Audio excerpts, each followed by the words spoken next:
Preface of The Science of Getting Rich. Recording by Diana Meilinger. The Science of Getting Rich by Wallace D. Wattles. Preface. This book is pragmatical, not philosophical; practical manual, not a treatise upon theories.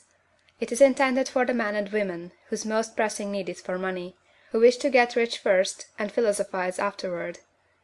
It is for those who have, so far, found neither the time, the means, nor the opportunity to go deeply into the study of metaphysics, but who want results, and who are willing to take the conclusions of science as a basis for action, without going into all the processes by which those conclusions were reached. It is expected that the reader will take the fundamental statements upon faith, just as he would take statements concerning a law of electrical action if they were promulgated by a Marconi or an Edison; and, taking the statements upon faith, that he will prove their truth by acting upon them without fear or hesitation. Every man or woman who does this will certainly get rich, for the science herein applied is an exact science, and failure is impossible. For the benefit, however, of those who wish to investigate philosophical theories, and so secure a logical basis of faith, I will here cite certain authorities. The monistic theory of the universe, the theory that one is all, and that all is one, that one substance manifests itself as the seeming many elements of the material world, is of Hindu origin, and has been gradually winning its way into the thought of the Western world for 200 years. It is the foundation of all the Oriental philosophies, and of those of Descartes, Spinoza, Leibniz, Schopenhauer, Hegel, and Emerson. The reader who would dig the philosophical foundations of this is advised to read Hegel and Emerson for himself. In writing this book I have sacrificed all other considerations to plainness and simplicity of style, so that all might understand. The plan of action laid down herein was deduced from the conclusions of philosophy.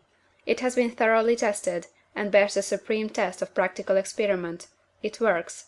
If you wish to know how the conclusions were arrived at, read the writings of the authors mentioned above; and if you wish to reap the fruits of their philosophies in actual practice, read this book, and do exactly as it tells you to do. The Author. Chapter 1. The Right to be Rich. Whatever may be said in praise of poverty, the fact remains that it is not possible to live a really complete or successful life unless one is rich. No man can rise to his greatest possible height in talent or soul development unless he has plenty of money, for to unfold the soul and to develop talent he must have many things to use, and he cannot have these things unless he has money to buy them with. A man develops in mind, soul, and body by making use of things, and society is so organized that man must have money in order to become the possessor of things. Therefore, the basis of all advancement for man must be the science of getting rich. The object of all life is development, and everything that lives has an inalienable right to all the development it is capable of attaining. Man's right to life means his right to have the free and unrestricted use of all the things which may be necessary to his fullest mental, spiritual, and physical unfoldment, or, in other words, his right to be rich. In this book I shall not speak of riches in a figurative way. To be really rich does not mean to be satisfied or contented with a little. No man ought to be satisfied with a little if he is capable of using and enjoying more. The purpose of nature is the advancement and unfoldment of life, and every man should have all that can contribute to the power, elegance, beauty, and richness of life. To be content with less is sinful. The man who owns all he wants for the living of all the life he is capable of living is rich, and no man who has not plenty of money can have all he wants. Life has advanced so far, and become so complex, that even the most ordinary man or woman requires a great amount of wealth in order to live in a manner that even approaches completeness. Every person naturally wants to become all that they are capable of becoming. This desire to realize innate possibilities is inherent in human nature. We cannot help wanting to be all that we can be. Success in life is becoming what you want to be. You can become what you want to be only by making use of things, and you can have the free use of things only as you become rich enough to buy them. To understand the science of getting rich is therefore the most essential of all knowledge. There is nothing wrong in wanting to get rich. The desire for riches is really the desire for a richer, fuller, and more abundant life, and that desire is praiseworthy. The man who does not desire to live more abundantly is abnormal, and so the man who does not desire to have money enough to buy all he wants is abnormal. There are three motives for which we live. We live for the body, we live for the mind, we live for the soul. No one of these is better or holier than the other. All are alike desirable, and no one of the three, body, mind, or soul, can live fully if either of the others is cut short of full life and expression.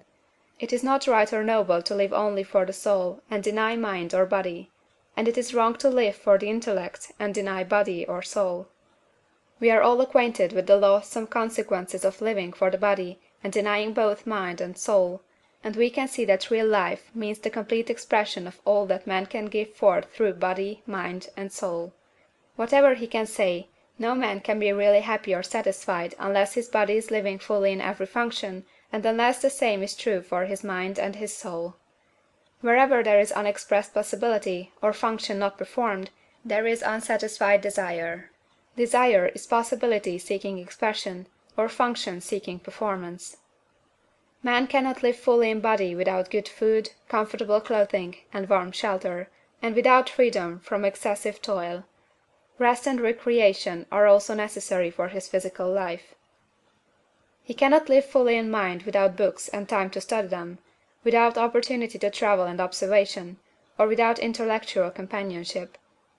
To live fully in mind he must have intellectual recreations, and must surround himself with all the objects of art and beauty he is capable of using and appreciating. To live fully in soul, man must have love, and love is denied expression by poverty. A man's highest happiness is found in the bestowal of benefits on those he loves. Love finds its most natural and spontaneous expression in giving. The man who has nothing to give cannot fill his place as a husband or father, as a citizen, or as a man. It is in the use of material things that a man finds full life for his body, develops his mind, and unfolds his soul. It is therefore for supreme importance to him that he should be rich. It is perfectly right that you should desire to be rich. If you are a normal man or woman, you cannot help doing so. It is perfectly right that you should give your best attention to the science of getting rich, for it is the noblest and most necessary of all studies. If you neglect this study, you are derelict in your duty to yourself, to God and humanity, for you can render to God and humanity no greater service than to make the most of yourself. Chapter 2. There is a Science of Getting Rich. There is a science of getting rich, and it is an exact science, like algebra or arithmetic. There are certain laws which govern the process of acquiring riches. Once these laws are learned and obeyed by any man, he will get rich with mathematical certainty. The ownership of money and property comes as a result of doing things in a certain way. Those who do things in this certain way, whether on purpose or accidentally, get rich, while those who do not do things in this certain way, no matter how hard they work, or how able they are, remain poor. It is a natural law that like causes always produce like effects, and therefore any man or woman who learns to do things in this certain way will infallibly get rich. That the above statement is true is shown by the following facts. Getting rich is not a matter of environment, for, if it were, all the people in certain neighborhoods would become wealthy, the people of one city would be all rich, while those of other towns would all be poor, or the inhabitants of one state would roll in wealth, while those of an adjoining state would be in poverty. But everywhere we see rich and poor living side by side, in the same environment, and often engaged in the same vocations. When two men are in the same locality, and in the same business, and one gets rich while the other remains poor, it shows that getting rich is not primarily a matter of environment. Some environments may be more favorable than others, but when two men in the same business are in the same neighborhood, and one gets rich while the other fails, it indicates that getting rich is a result of doing things in a certain way. And further, the ability to do things in this certain way is not due solely to the possession of talent, for many people who have great talent remain poor, while others who have very little talent get rich. Studying the people who have got rich, we find that they are an average lot in all respects, having no greater talents or abilities than other men. It is evident that they do not get rich because they possess talents or abilities that other men have not, but because they happen to do things in a certain way. Getting rich is not the result of saving or thrift. Many very penurious people are poor, while free spenders often get rich. nor is getting rich due to doing things which others fail to do, for two men in the same business often do almost exactly the same things, and one gets rich while the other remains poor or becomes bankrupt. From all these things, we must come to the conclusion that getting rich is the result of doing things in a certain way. If getting rich is the result of doing things in a certain way, and if like causes always produce like effects, then any man or woman who can do things in that way can become rich, and the whole matter is brought within the domain of exact science. The question arises here, whether this certain way may not be so difficult that only a few may follow it. This cannot be true, as we have seen, so far as natural ability is concerned. Talented people get rich, and blockheads get rich. Intellectually brilliant people get rich, and very stupid people get rich. Physically strong people get rich, and weak and sickly people get rich. Some degree of ability to think and understand is, of course, essential. But in so far natural ability is concerned, any man or woman who has sense enough to read and understand these words can certainly get rich. Also, we have seen that it is not a matter of environment. Location counts for something. One would not go to the heart of the Sahara and expect to do successful business. Getting rich involves the necessity of dealing with men, and of being where there are people to deal with. And if these people are inclined to deal in the way you want to deal, so much the better. But that is about as far as environment goes. If anybody else in your town can get rich, so can you. And if anybody else in your state can get rich, so can you. Again, it is not a matter of choosing some particular business or profession.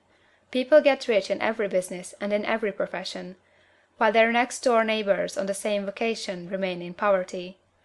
It is true that you will do best in a business which you like, and which is congenial to you. And if you have certain talents which are well developed, you will do best in a business which calls for the exercise of those talents. Also, you will do best in a business which is suited to your locality. An ice cream parlor would do better in a warm climate than in Greenland, and a salmon fishery would succeed better in the Northwest than in Florida, where there are no salmon.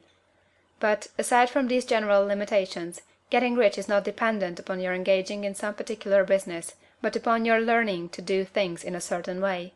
If you are now in business and everybody else in your locality is getting rich in the same business while you are not getting rich, it is because you are not doing things in the same way that the other person is doing them. No one is prevented from getting rich by lack of capital. True, as you get capital the increase becomes more easy and rapid, but one who has capital is already rich, and does not need to consider how to become so.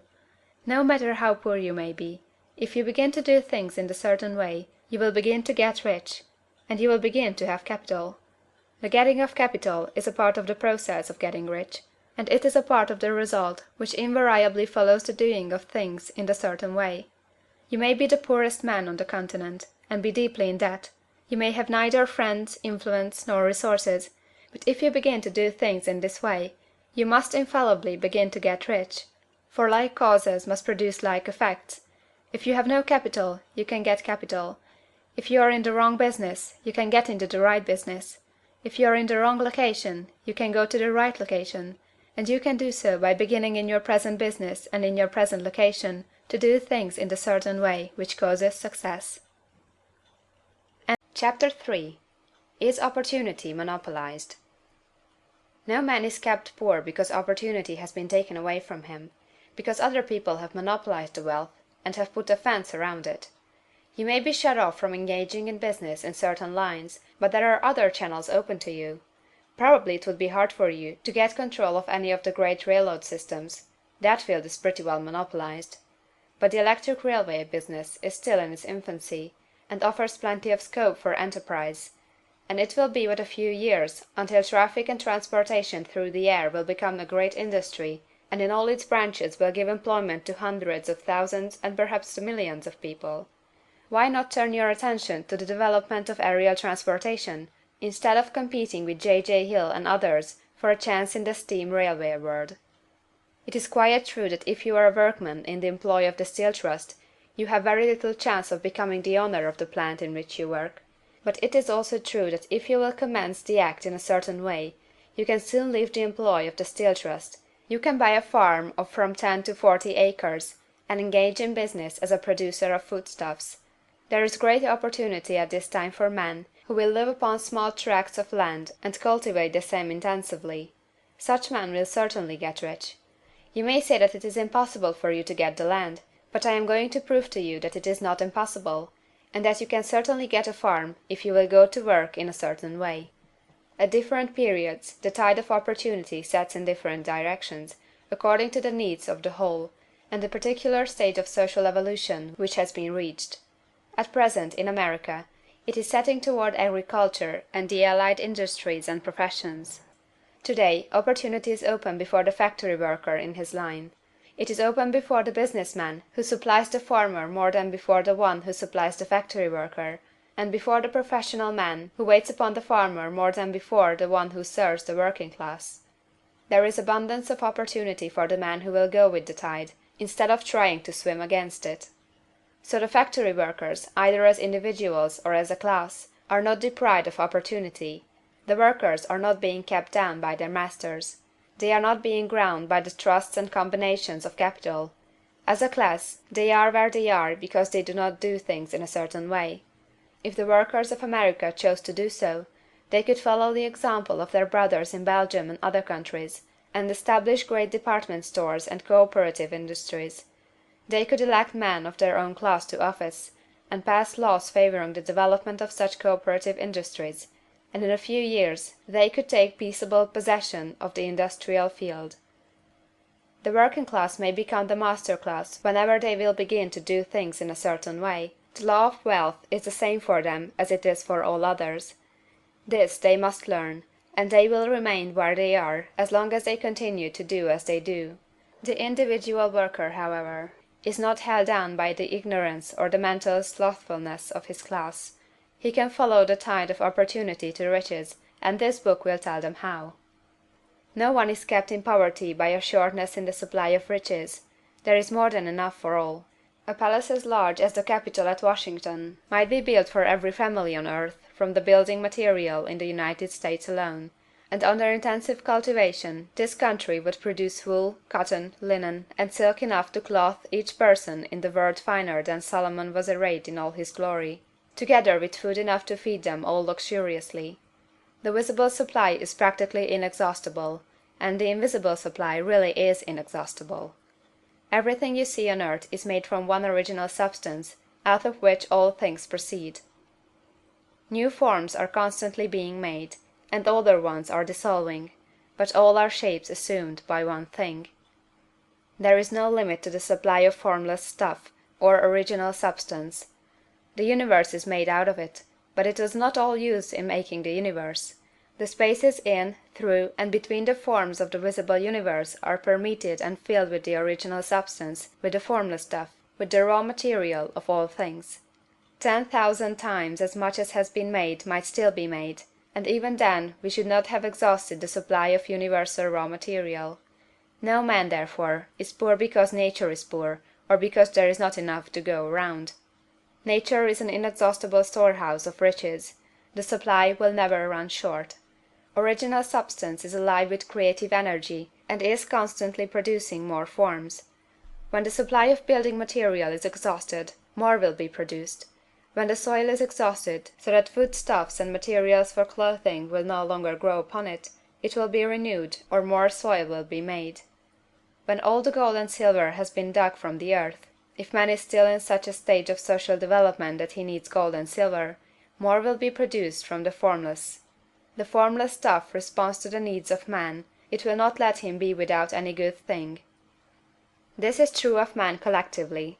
The race as a whole is always abundantly rich, and if individuals are poor, it is because they do not follow the certain way of doing things which makes the individual man rich. The formless stuff is intelligent. It is stuff which thinks. It is alive, and is always impelled toward more life. It is the natural and inherent impulse of life to seek to live more. It is the nature of intelligence to enlarge itself, and of consciousness to seek to extend its boundaries and find fuller expression. The universe of forms has been made by formless living substance, throwing itself into form in order to express itself more fully. The universe is a great living presence, always moving inherently toward more life and fuller functioning. Nature is formed for the advancement of life. Its impelling motive is the increase of life. For this cause, everything which can possibly minister to life is bountifully provided; there can be no lack unless God is to contradict himself and nullify his own works. You are not kept poor by lack in the supply of riches. It is a fact that I shall demonstrate a little farther on, that even the resources of the formless supply are at the command of the man or woman who will act and think in a certain way. Chapter 4. The first principle in the science of getting rich. Thought is the only power which can produce tangible riches from the formless substance. The stuff from which all things are made is a substance which thinks, and the thought of form in this substance produces the form. Original substance moves according to its thoughts. Every form and process you see in nature is the visible expression of a thought in original substance. As the formless stuff thinks of a form, it takes that form; as it thinks of a motion, it makes that motion. That is the way all things were created. We live in a thought world, which is part of a thought universe. The thought of a moving universe extended throughout formless substance, and the thinking stuff moving according to that thought took the form of systems of planets, and maintains that form. Thinking substance takes the form of its thought, and moves according to the thought. Holding the idea of a circling system of suns and worlds, it takes the form of these bodies, and moves them as it thinks. Thinking the form of a slow-growing oak tree, it moves accordingly, and produces the tree, though centuries may be required to do the work. In creating, the formless seems to move according to the lines of motion it has established. The thought of an oak tree does not cause the instant formation of a full-grown tree, but it does start in motion the forces which will produce the tree along established lines of growth. Every thought of form, held in thinking substance, causes the creation of the form, but always, or at least generally, along lines of growth and action already established. The thought of a house of a certain construction, if it were impressed upon formless substance, might not cause the instant formation of the house, but it would cause the turning of creative energies already working in trade and commerce into such channels as to result in the speedy building of the house. And if there were no existing channels through which the creative energy could work, then the house would be formed directly from primal substance, without waiting for the slow processes of the organic and inorganic world. No thought of form can be impressed upon original substance without causing the creation of the form. Man is a thinking centre, and can originate thought. All the forms that man fashions with his hands must first exist in his thought. He cannot shape a thing until he has thought that thing. And so far man has confined his efforts wholly to the work of his hands. He has applied manual labor to the world of forms, seeking to change or modify those already existing. He has never thought of trying to cause the creation of new forms by impressing his thoughts upon formless substance. When man has a thought form, he takes material from the forms of nature, and makes an image of the form which is in his mind. He has so far made little or no effort to cooperate with formless intelligence, to work with the Father. He has not dreamed that he can do what he seeth the Father doing. Man reshapes and modifies existing forms by manual labor. He has given no attention to the question whether he may not produce things from formless substance by communicating his thoughts to it. We propose to prove that he may do so, to prove that any man or woman may do so, and to show how. As our first step, we must lay down three fundamental propositions. First, we assert that there is one original formless stuff, or substance, from which all things are made. All the seemingly many elements are but different presentations of one element. All the many forms found in organic and inorganic nature are but different shapes, made from the same stuff. And this stuff is thinking stuff. A thought held in it produces the form of the thought. Thought, in thinking substance, produces shapes. Man is a thinking centre, capable of original thought. If man can communicate his thought to original thinking substance, he can cause the creation or formation of the thing he thinks about. To summarize this, there is a thinking stuff from which all things are made, and which, in its original state, permeates, penetrates, and fills the interspaces of the universe. A thought, in this substance, produces the thing that is imaged by the thought. Man can form things in his thought, and, by impressing his thought upon formless substance, can cause the thing he thinks about to be created. It may be asked if I can prove these statements, and without going into details, I answer that I can do so, both by logic and experience. Reasoning back from the phenomena of form and thought, I come to one original thinking substance, and reasoning forward from this thinking substance, I come to man's power to cause the formation of the thing he thinks about. And, by experiment, I find the reasoning true, and this is my strongest proof. If one man who reads this book gets rich by doing what it tells him to do, that is evidence in support of my claim. But if every man who does what it tells him to do gets rich, that is positive proof until someone goes through the process and fails. The theory is true until the process fails, and this process will not fail, for every man who does exactly what this book tells him to do will get rich. I have said that men get rich by doing things in a certain way, and in order to do so, man must become able to think in a certain way. A man's way of doing things is the direct result of the way he thinks about things. To do things in a way you want to do them, you will have to acquire the ability to think the way you want to think.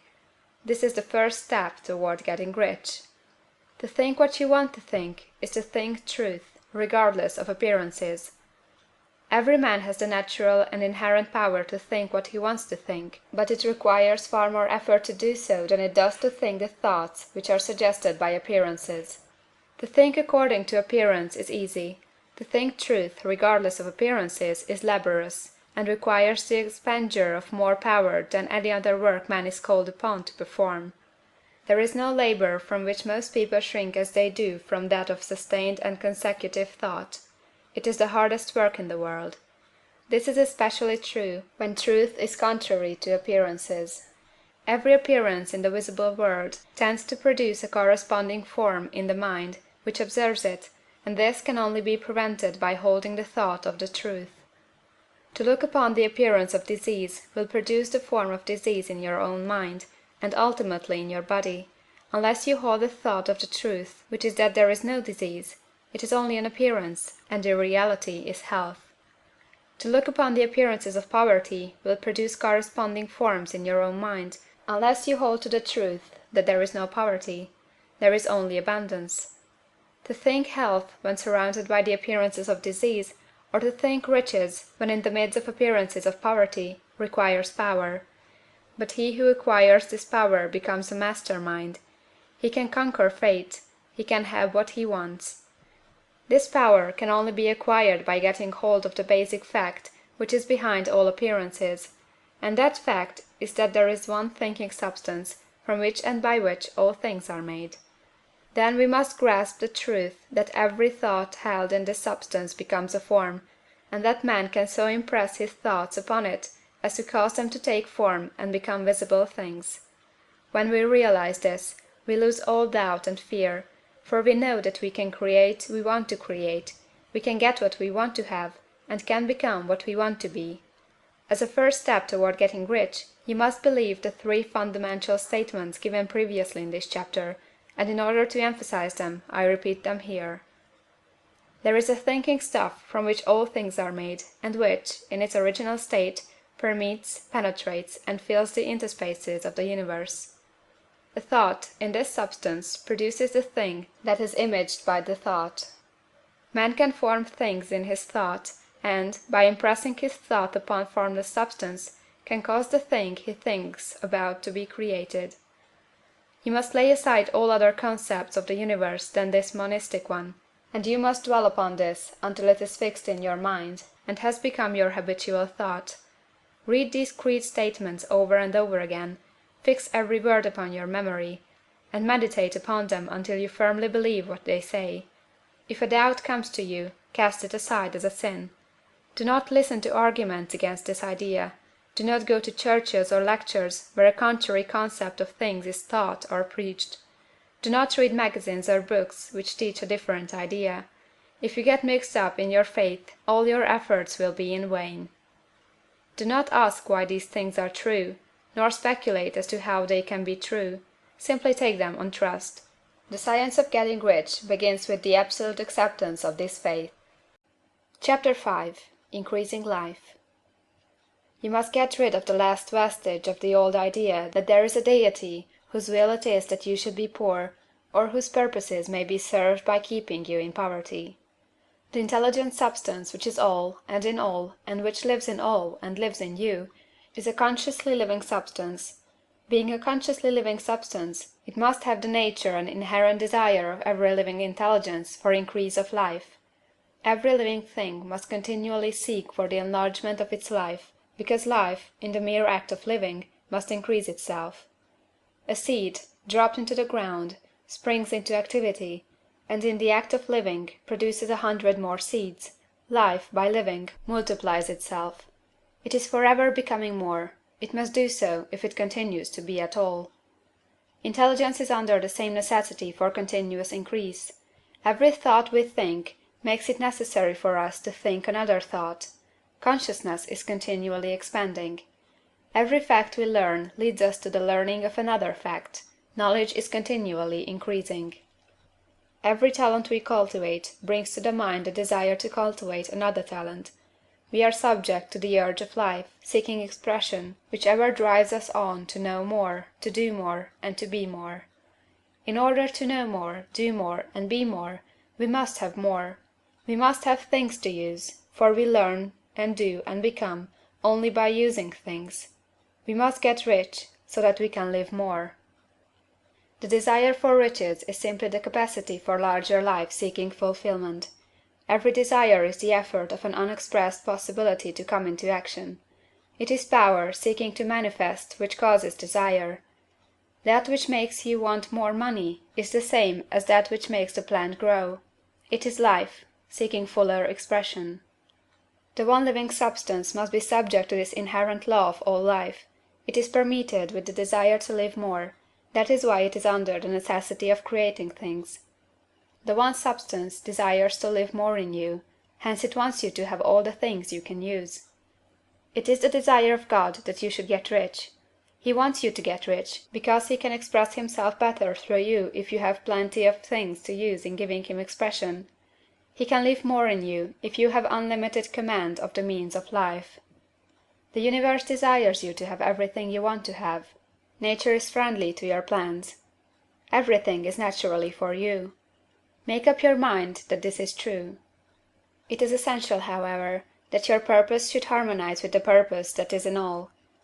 You must want real life, not mere pleasure of sensual gratification. Life is the performance of function, and the individual really lives only when he performs every function, physical, mental, and spiritual, of which he is capable, without excess in any.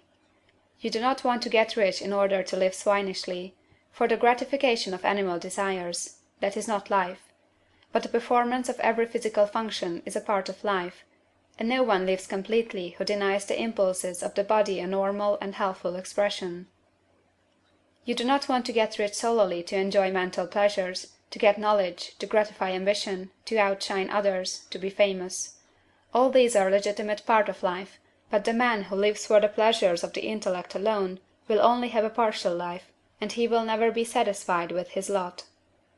You do not want to get rich solely for the good of others, to lose yourself for the salvation of mankind, to experience the joys of philanthropy and sacrifice. The joys of the soul are only a part of life, and they are no better nor nobler than any other part.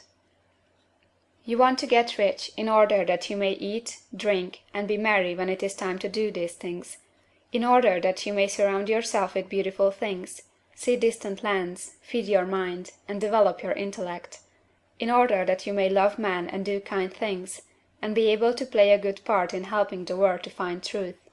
But remember that extreme altruism is no better nor nobler than extreme selfishness. Both are mistakes. Get rid of the idea that God wants you to sacrifice yourself for others, and that you can secure his favor by doing so. God requires nothing of the kind. What he wants you is that you should make the most of yourself, for yourself, and for others.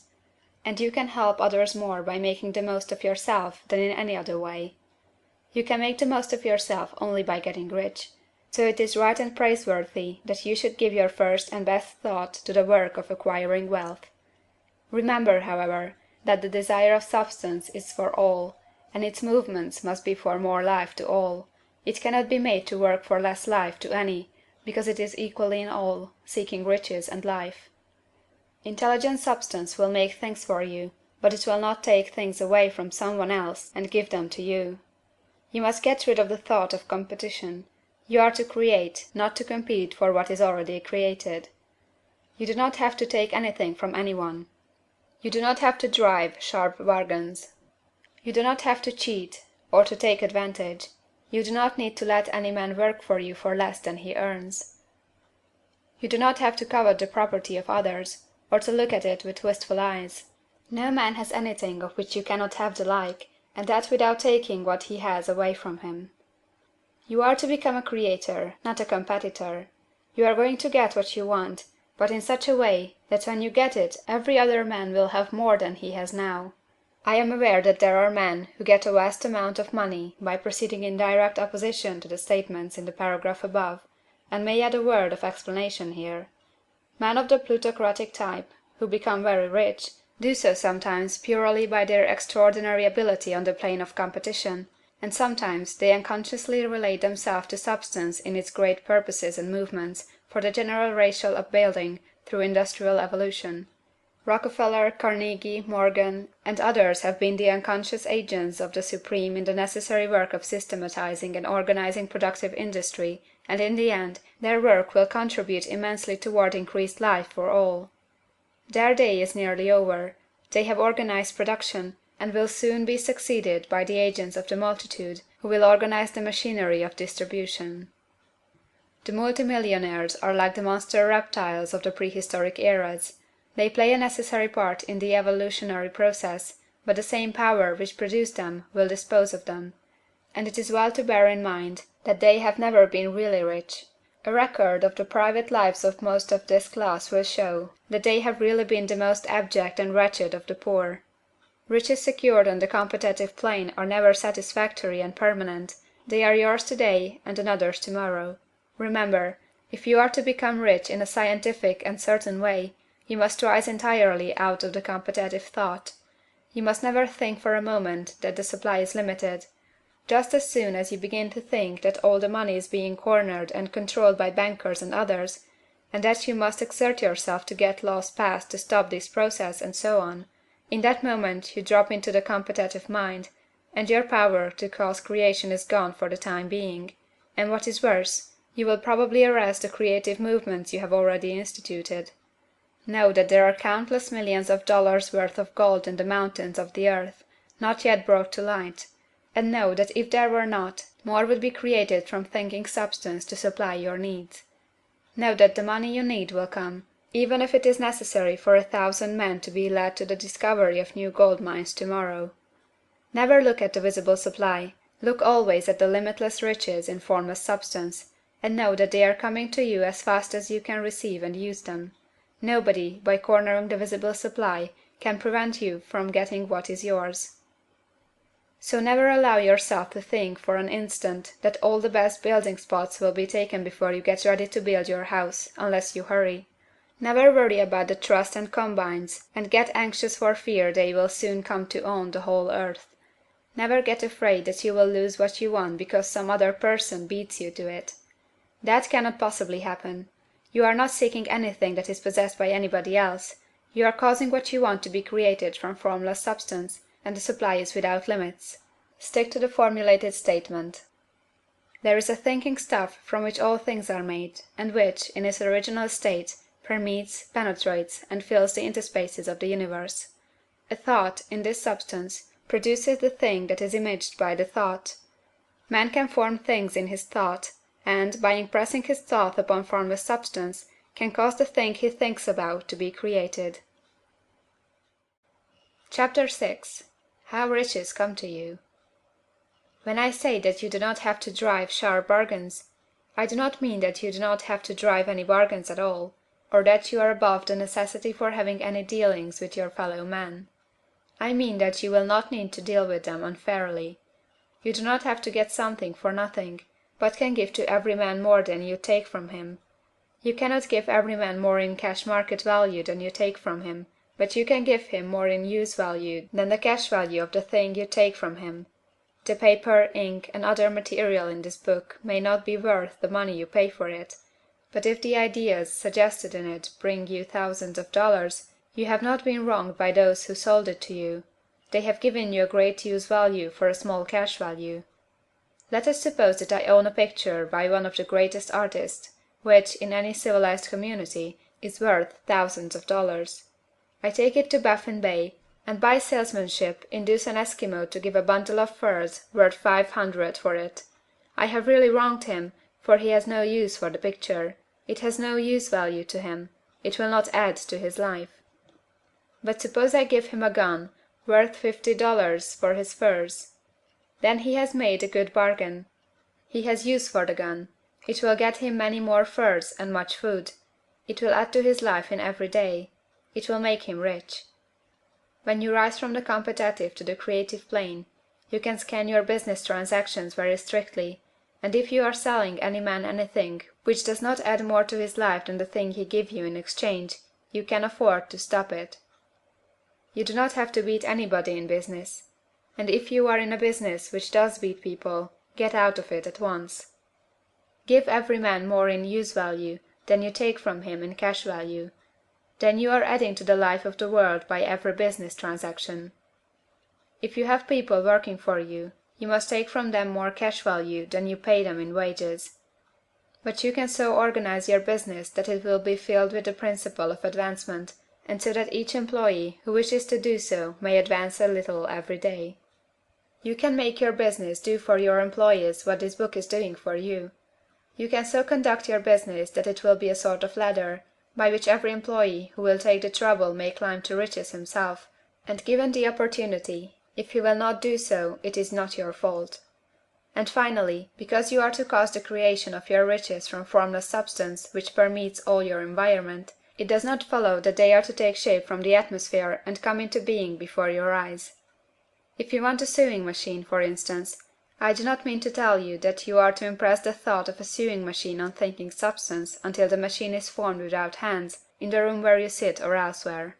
But if you want a sewing machine, hold the mental image of it with the most positive certainty that it is being made, or is on its way to you. After once forming the thought, have the most absolute and unquestioning faith that a sewing machine is coming. Never think of it or speak of it in any other way than as being sure to arrive. Claim it as already yours. It will be brought to you by the power of the Supreme Intelligence acting upon the minds of men. If you live in Maine, it may be that a man will be brought from Texas or Japan to engage in some transaction which will result in your getting what you want. If so, the whole matter will be as much to that man's advantage as it is to yours. Do not forget for a moment that the thinking substance is through all, in all, communicating with all, and can influence all.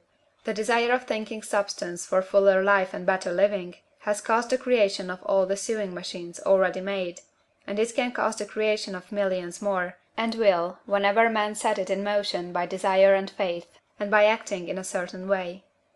You can certainly have a sewing machine in your house, and it is just as certain that you can have any other thing or things which you want, and which you will use for the advancement of your own life and the lives of others. You need not hesitate about asking largely. It is your Father's pleasure to give you the kingdom, said Jesus. Original substance wants to live all that is possible in you, and wants you to have all that you can or will use for the living of the most abundant life. If you fix upon your consciousness the fact that the desire you feel for the possession of riches is one with the desire of omnipotence for more complete expression, your faith becomes invincible.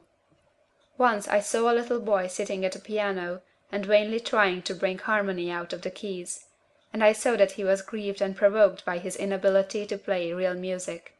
I asked him the cause of this vexation, and he answered, "I can feel the music in me, but I can't make my hands go right."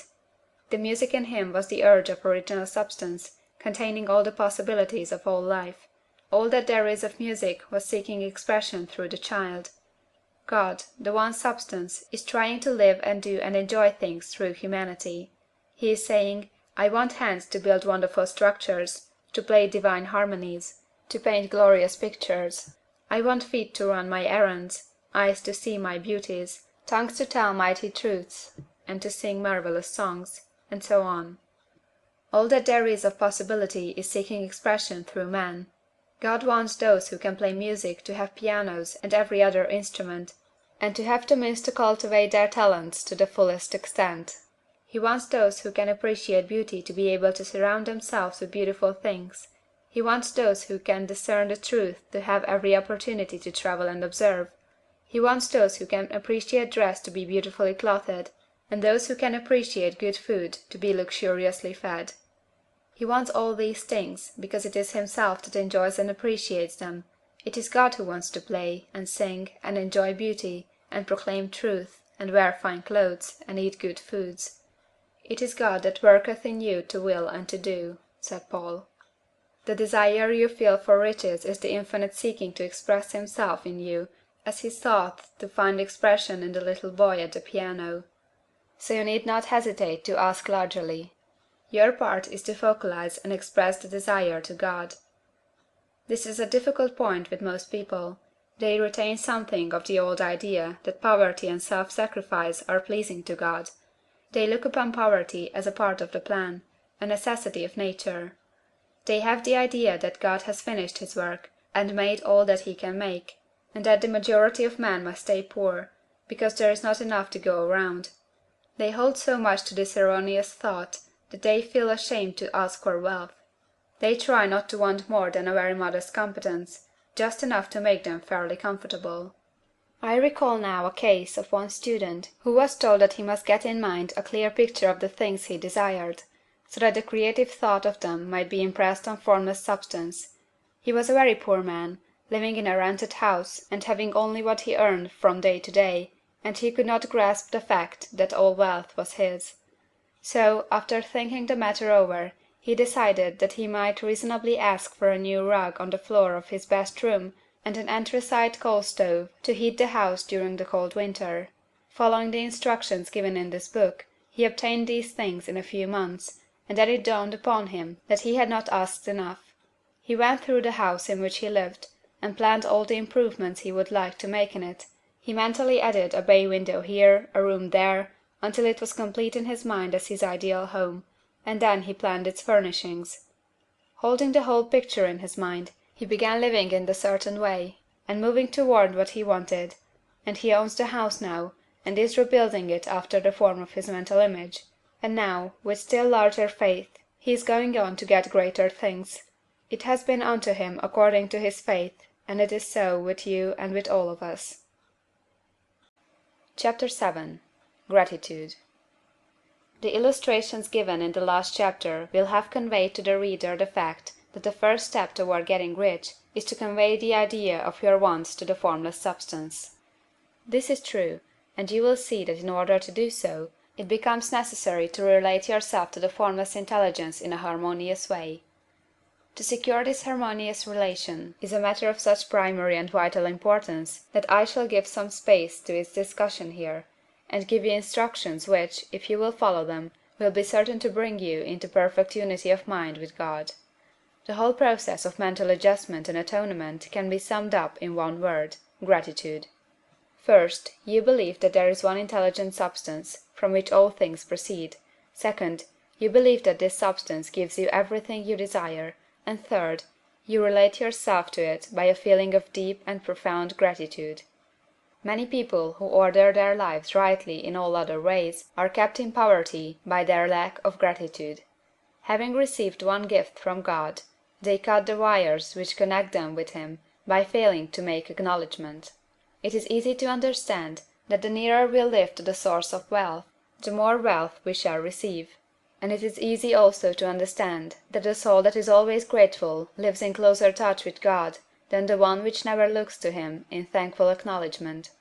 The more gratefully we fix our minds on the Supreme when good things come to us, the more good things we will receive, and the more rapidly they will come. And the reason simply is that the mental attitude of gratitude draws the mind into closer touch with the source from which the blessings come. If it is a new thought to you that gratitude brings your whole mind into closer harmony with the creative energies of the universe, consider it well, and you will see that it is true. The good things you already have, have come to you along the line of obedience to certain laws. Gratitude will lead your mind out along the ways by which things come, and it will keep you in close harmony with creative thought and prevent you from falling into competitive thought. Gratitude alone can keep you looking toward the all, and prevent you from falling into the error of thinking of the supply as limited, and to do that would be fatal to your hopes. There is a law of gratitude, and it is absolutely necessary that you should observe the law, if you are to get the results you seek. The law of gratitude is the natural principle that action and reaction are always equal, and in opposite directions. The grateful outreaching of your mind in thankful praise to the Supreme is a liberation or expenditure of force. It cannot fail to reach that to which it addressed, and the reaction is an instantaneous movement towards you. Draw nigh unto God, and he will draw nigh unto you. That is a statement of psychological truth. And if your gratitude is strong and constant, the reaction in formless substance will be strong and continuous. The movement of the things you want will be always toward you. Notice the grateful attitude that Jesus took, how he always seems to be saying, I thank thee, Father, that thou hearest me. You cannot exercise much power without gratitude, for it is gratitude that keeps you connected with power. But the value of gratitude does not consist solely in getting you more blessings in the future. Without gratitude you cannot long keep from dissatisfied thought regarding things as they are. The moment you permit your mind to dwell with dissatisfaction upon things as they are, you begin to lose ground. You fix attention upon the common, the ordinary, the poor, and the squalid and mean, and your mind takes the form of these things.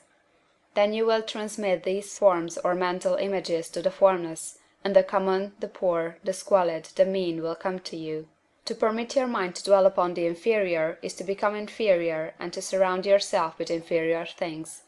On the other hand, to fix your attention on the best is to surround yourself with the best, and to become the best. The creative power within us makes us into the image of that to which we give our attention. We are thinking substance, and thinking substance always takes the form of that to which it thinks about. The grateful mind is constantly fixed upon the best, therefore it tends to become the best. It takes the form or character of the best, and will receive the best. Also, faith is born of gratitude. The grateful mind continually expects good things, and expectation becomes faith. The reaction of gratitude upon one's own mind produces faith, and every outgoing wave of grateful thanksgiving increases faith. He who has no feeling of gratitude cannot long retain a living faith, and without a living faith you cannot get rich by the creative method, as we shall see in the following chapters. It is necessary, then, to cultivate the habit of being grateful for every good thing that comes to you, and to give thanks continuously. And because all things have contributed to your advancement, you should include all things in your gratitude. Do not waste time thinking or talking about the shortcomings or wrong actions of plutocrats or trust magnates. Their organization of the world has made your opportunity. All you get really comes to you because of them. Do not rage against corrupt politicians. If it were not for politicians, we should fall into anarchy, and your opportunity would be greatly lessened. God has worked a long time and very patiently to bring us up to where we are in industry and government, and he is going right on with his work. There is not the least doubt that he will do away the plutocrats, trust magnates, captains of industry, and politicians as soon as they can be spared. But in the meantime, behold, they are all very good. Remember that they are all helping to arrange the lines of transmission along which your riches will come to you, and be grateful to them all.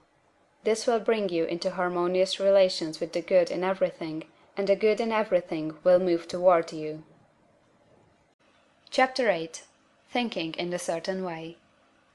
Turn back to Chapter 6 and read again the story of the man who formed the mental image of his house, and you will get a fair idea of the initial step toward getting rich. You must form a clear and definite mental picture of what you want.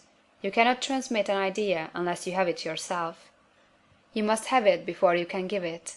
Many people fail to impress thinking substance because they have themselves only a vague and misty concept of the things they want to do, to have, or to become. It is not enough that you should have a general desire for wealth, to do good with. Everybody has that desire. It is not enough that you should have a wish to travel, see things, live more, etc. Everybody has those desires also. If you are going to send a wireless message to a friend, you would not send the letters of the alphabet in their order, and let him construct the message for himself, nor would you take words at random from the dictionary. You would send a coherent sentence, one which meant something.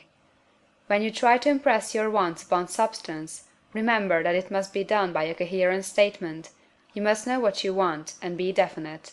You can never get rich or start the creative power into action by sending out unformed longings and vague desires. Go over your desires, just as the man I have described went over his house.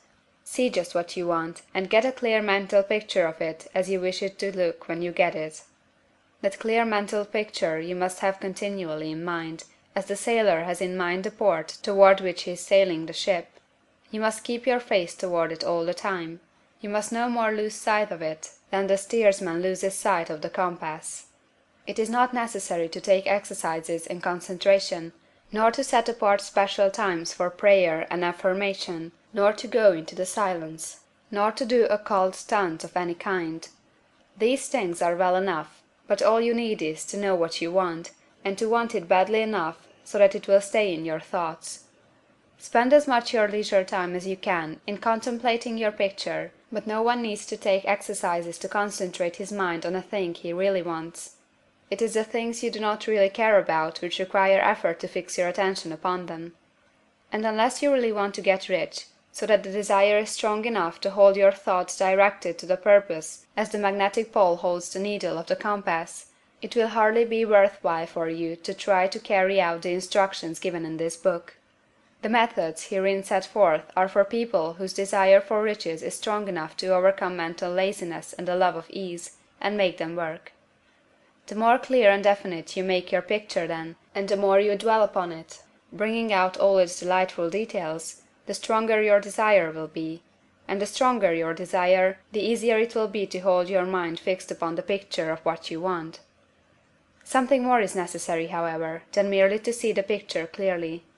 If that is all you do, you are only a dreamer, and will have little or no power for accomplishment. Behind your clear vision must be the purpose to realize it, to bring it out in tangible expression. And behind this purpose must be an invincible and unwavering faith that the thing is already yours, that it is at hand, and you have only to take possession of it. Live in the new house mentally until it takes form around you physically. In the mental realm, enter at once into full enjoyment of the things you want. Whatsoever things ye ask for when ye pray, believe that ye receive them, and ye shall have them, said Jesus. See the things you want as if they were actually around you all the time. See yourself as owning and using them. Make use of them in imagination just as you will use them when they are your tangible possessions. Dwell upon your mental picture until it is clear and distinct, and then take the mental attitude of ownership toward everything in that picture. Take possession of it, in mind, in the full faith that it is actually yours. Hold to this mental ownership. Do not waver for an instant in the faith that it is real. And remember what was said in the preceding chapter about gratitude. Be as thankful for it all the time as you expect it to be when it has taken form. The man who can sincerely thank God for the things which as yet he owns only in imagination, has real faith. He will get rich. He will cause the creation of whatsoever he wants. You do not need to pray repeatedly for things you want. It is not necessary to tell God about it every day. Use not vain repetitions as the heathen do, said Jesus to his pupils, for your Father knoweth that ye have need of these things before ye ask him. Your part is to intelligently formulate your desire for the things which make for a larger life, and to get these desire arranged into a coherent whole, and then to impress this whole desire upon the formless substance, which has the power and the will to bring you what you want. You do not make this impression by repeating strings of words. You make it by holding the vision with unshakable purpose to attain it, and with steadfast faith that you do attain it. The answer to prayer is not according to your faith while you are talking, but according to your faith while you are working. You cannot impress the mind of God by having a special Sabbath day set apart to tell him what you want, and of forgetting him during the rest of the week. You cannot impress him by having special hours to go into your closet and pray, if you then dismiss the matter from your mind until the hour of prayer comes again. Oral prayer is well enough, and has its effect, especially upon yourself, in clarifying your vision and strengthening your faith. But it is not your oral petitions which get you what you want. In order to get rich, you do not need a sweet hour of prayer, you need to pray without ceasing. And by prayer I mean holding steadily to your vision, with the purpose to cause its creation into solid form, and the faith that you are doing so. Believe that ye receive them. The whole matter turns on receiving, once you have clearly formed your vision. When you have formed it, it is well to make an oral statement, addressing the Supreme in reverent prayer, and from that moment you must, in mind, receive what you ask for. Live in the new house, wear the fine clothes, ride in the automobile, go on the journey, and confidently plan for greater journeys. Think and speak of all the things you have asked for in terms of actual present ownership. Imagine an environment and a financial condition exactly as you want them, and live all the time in that imaginary environment and financial condition. Mind, however, that you do not do this as a mere dreamer or castle builder.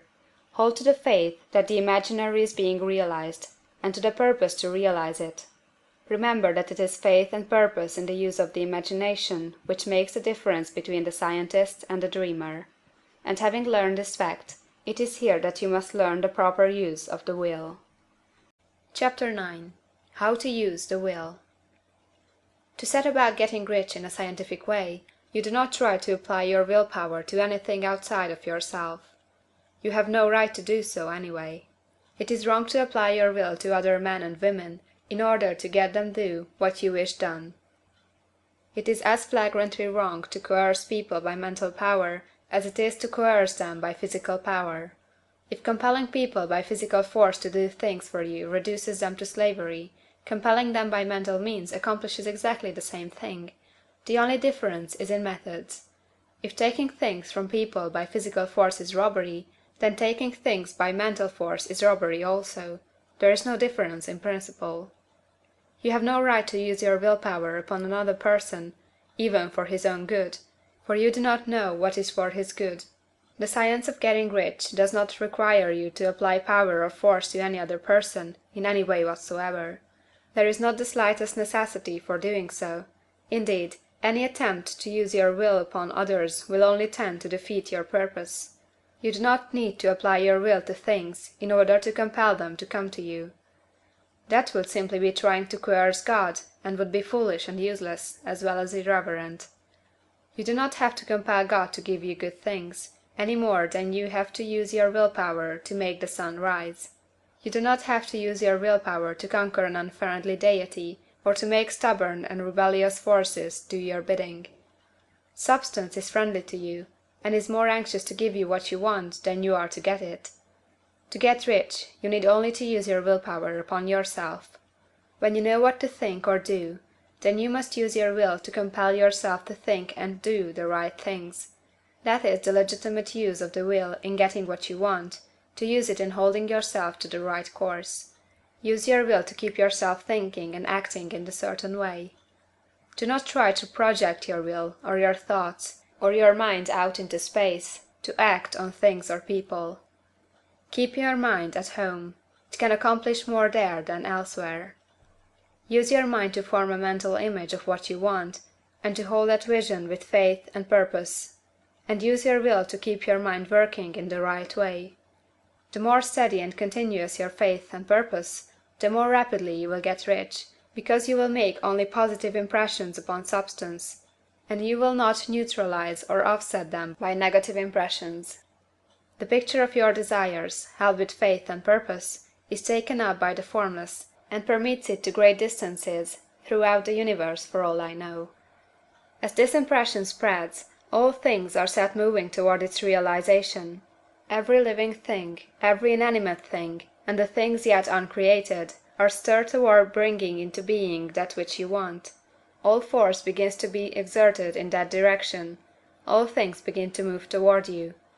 The minds of people, everywhere, are influenced toward doing the things necessary to the fulfilling of your desires, and they work for you unconsciously. But you can check all this by starting a negative impression in the formless substance. Doubt or unbelief is as certain to start a movement away from you as faith and purpose are to start one toward you. It is by not understanding this that most people who try to make use of mental science in getting rich make their failure. Every hour and moment you spend in giving heed to doubts and fears, every hour you spend in worry, every hour in which your soul is possessed by unbelief, sets a current away from you in the whole domain of intelligent substance. All the promises are unto them that believe, and unto them only. Notice how insistent Jesus was upon his point of belief, and now you know the reason why. Since belief is all important, it behooves you to guard your thoughts, and as your beliefs will be shaped in a very great extent by the things you observe and think about, it is important that you should command your attention. And here the will comes into use, for it is by your will that you determine upon what things your attention shall be fixed. If you want to become rich, you must not make a study of poverty. Things are not brought into being by thinking about their opposites. Health is never to be attained by studying disease and thinking about disease. Righteousness is not to be promoted by studying sin and thinking about sin. And no one ever got rich by studying poverty and thinking about poverty. Medicine as a science of disease has increased disease. Religion as science of sin has promoted sin. And economics as a study of poverty will fill the world with wretchedness and want. Do not talk about poverty. Do not investigate it or concern yourself with it. Never mind what its causes are. You have nothing to do with them. What concerns you is the cure. Do not spend your time in charitable work or charity movements. All charity only tends to perpetuate the wretchedness it aims to eradicate. I do not say that you should be hard-hearted or unkind, and refuse to hear the cry of need. But you must not try to eradicate poverty in any of the conventional ways. Put poverty behind you, and put all that pertains to it behind you and make good. Get rich, that is the best way you can help the poor. And you cannot hold the mental image which is to make you rich, if you fill your mind with pictures of poverty. Do not read books or papers which give you circumstantial accounts of the wretchedness of the tenement dwellers, of the horrors of child labor, and so on. Do not read anything which fills your mind with gloomy images of want and suffering. You cannot help the poor in the least by knowing about these things, and the widespread knowledge of them does not tend to all to do away with poverty. What tends to do away with poverty is not the getting of pictures of poverty into your mind, but getting pictures of wealth into the minds of the poor. You are not deserting the poor in their misery when you refuse to allow your mind to be filled with pictures of that misery. Poverty can be done away with, not by increasing the number of well-to-do people to think about poverty, but by increasing the number of poor people who purpose with faith to get rich. The poor do not need charity, they need inspiration. Charity only sends them a loaf of bread to keep them alive in their wretchedness, or gives them an entertainment to make them forget for an hour or two, but inspiration will cause them to rise out of their misery. If you want to help the poor, demonstrate to them that they can become rich. Prove it by getting rich yourself. The only way in which poverty will ever be banished from this world is by getting a large and constantly increasing number of people to practice the teaching of this book. People must be taught to become rich by creation, not by competition. Every man who becomes rich by competition throws down behind him the ladder by which he rises, and keeps others down. But every man who gets rich by creation opens a way for thousands to follow him, and inspires them to do so.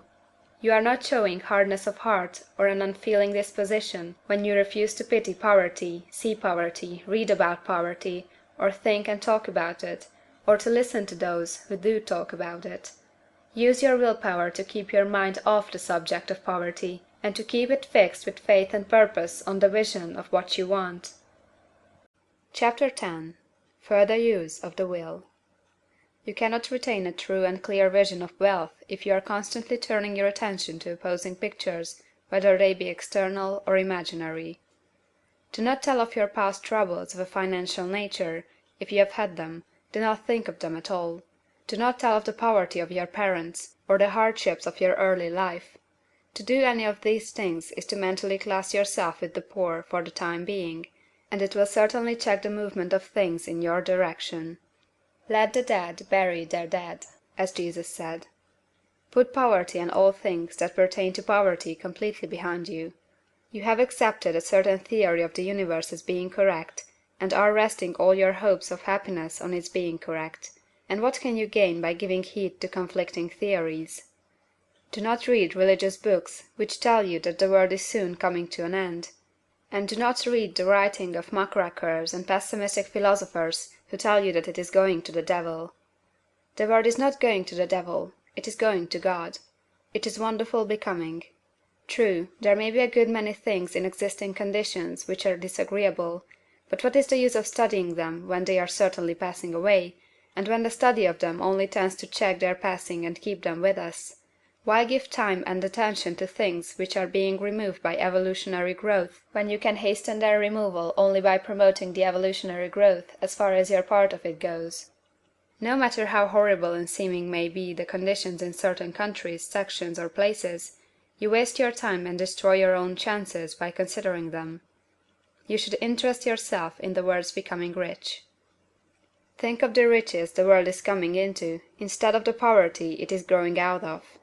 And bear in mind that the only way in which you can assist the world in growing rich is by growing rich yourself through the creative method, not the competitive one. Give your attention wholly to the riches. Ignore poverty. Whenever you think or speak of those who are poor, think and speak of them as those who are becoming rich, as those who are to be congratulated rather than pitied. Then they and others will catch the inspiration and begin to search for the way out. Because I say that you are to give your whole time and mind and thought to riches, it does not follow that you are to be sordid or mean. To become really rich is the noblest aim you can have in life, for it includes everything else. On the competitive plane, the struggle to get rich is a godless scramble for power over other men, but when we come into the creative mind, all this is changed.